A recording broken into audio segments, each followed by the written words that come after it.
That's a horrible way to tell. Why don't you try to put together a series of events that have some kind of cohesion, because so that we have at least a chance of like guessing what happens, because stories are supposed to you're supposed to have a chance. That's part of the anyway.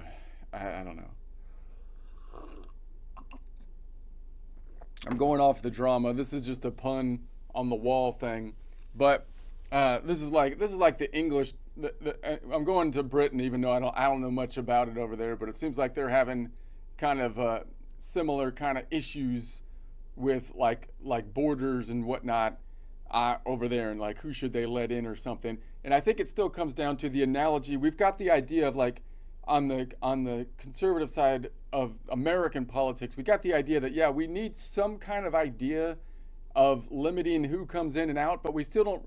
Even if you have a wall, the problem is we don't have any idea of the intellectual wall, is the metaphor that's being used right now, in terms of, well, it doesn't matter if you have a wall if you don't know who you should open the door in the wall for and who you shouldn't, right? I mean, right? That's the problem. You can't just if you have a wall, but you still just you don't know who to let in or out, then you have a problem. Who do you let in?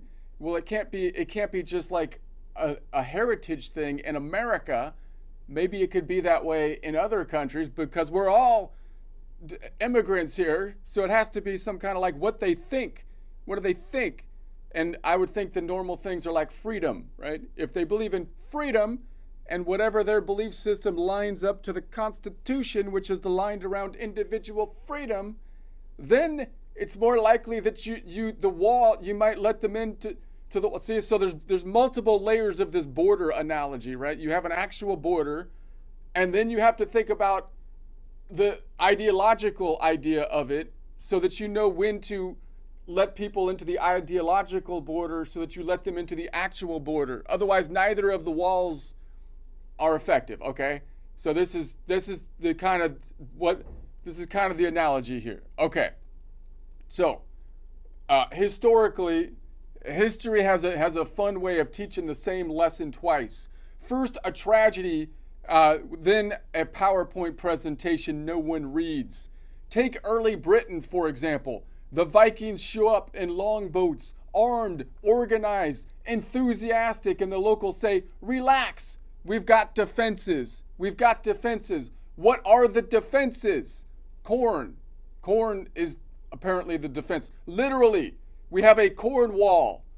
Don't worry. I'm assuming, I don't know, I'm a stupid American, but I'm assuming that the place called Cornwall was so named because they had a border wall that was made of actual corn, right? Now you would think there's a problem to this, right? I don't know if this is actual history. I'm kind of like reading into it a little bit based on the name there, but this is kind of what I'm thinking, right?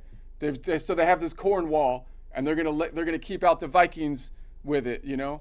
But they even named the place Cornwall, which sounds less like a fortress and more like a suggestion. Not only does the corn not stop an invading army, it feeds them, right? So part of it, like usually they have to like sit outside the walls and starve, and then they have to leave after a while because you starved them out and they couldn't get in to your walls. But if you make the walls out of corn, what happens is they just kind of hang out by the wall, and they eat the corn wall until they get in.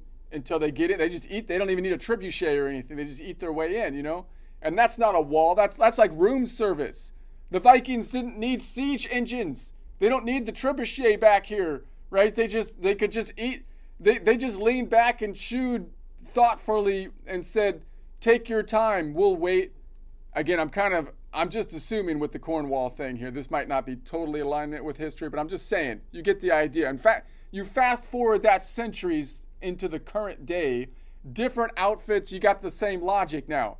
Now it's not corn walls, it's no walls. We don't need no walls. We don't need no stinking walls. And even if we had walls, we would just open the doors up because we don't know what in the world would be the reason and why we would close the doors or when we would open the doors, because we have no idea what our ideology is anymore. So wide gates, welcome mats, You got budget cuts for anyone whose job description includes the word border. So the modern strategy seems to be, if we pretend this isn't happening, eventually it will become inclusive. And when people ask, hey, where did all the money go? Or why are the churches empty? Or why does every public service feel like it's running on fumes, for crying out loud? The answer is always the same. This is very complicated. Please stop noticing. Right? And I mean, so back then Britain learned that if you build defenses out of food, you don't get peace. You get guests who don't plan on leaving, you know? Today it's not that they forgot how to build walls, it's worse. They decided walls were rude.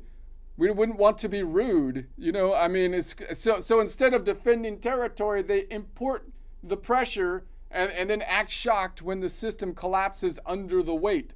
History doesn't stutter, it doesn't repeat itself exactly. It just upgrades the script, changes the costumes, and waits patiently while we insist once again that this time will be different.